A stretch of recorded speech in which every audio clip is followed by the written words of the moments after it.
આશા રાખું છું કે તમે બધા સહકુશળ હશો. હું પણ સહકુશળ છું. આજે 27 એપ્રિલ 2026નું કરંટ અફેર લઈને તમારા માટે હાજર થઈ ગયો છું. તો ચાલો મોડું ન કરતા આજનો વિડીયો શરૂ કરીએ છીએ. એની પહેલાં કહેવા માંગીશ કે ચેનલ પર નવા છો તો સબસ્ક્રાઈબ કરીને રાખજો. વિડીયો ગમે તો એક લાઇક કરી દેજો. ભાઈબંધ દોસ્તાર ફેમિલી મેમ્બર સાથે આ વિડીયો શેર જરૂર કરજો જે પણ ગવર્મેન્ટ એક્ઝામની તૈયારી કરતા હોય.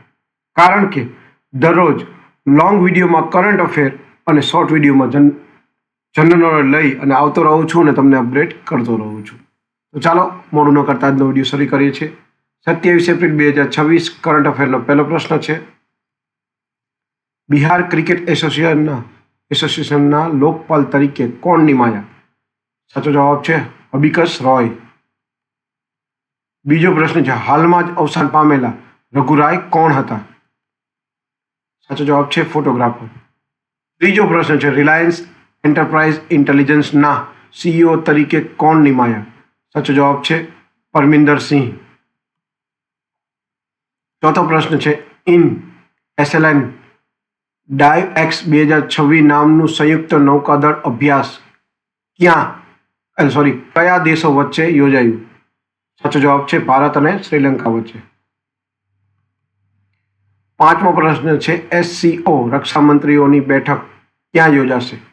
સાચો જવાબ છે બિશ્કેક. છઠ્ઠો પ્રશ્ન છે. આંતરરાષ્ટ્રીય બીજ દિવસ દર વર્ષે ક્યારે ઉજવાય છે? સાચો જવાબ છે 26 એપ્રિલ.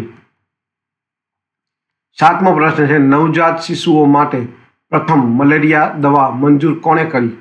સાચો જવાબ છે WHO. આઠમો પ્રશ્ન છે. જેન્ડર ઇક્વાલિટી મોબિલાઇઝેશન એટલે કે જેમ એવોર્ડ કયા શહેરને મળ્યો? સાચો જવાબ છે ગુડગાંવ નગર નિગમ.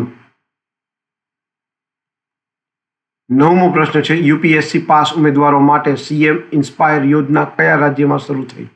સાચો જવાબ છે મેઘાલય.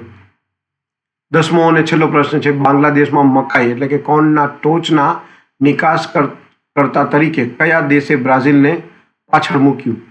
સાચો જવાબ છે ભારત. તો આ હતા 27 એપ્રિલ 2026ના કરંટ અફેર અને તેના જવાબો.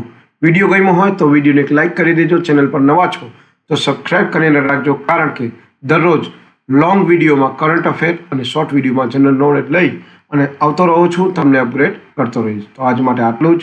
જય હિન્દ. વંદે માતરમ દોસ્તો.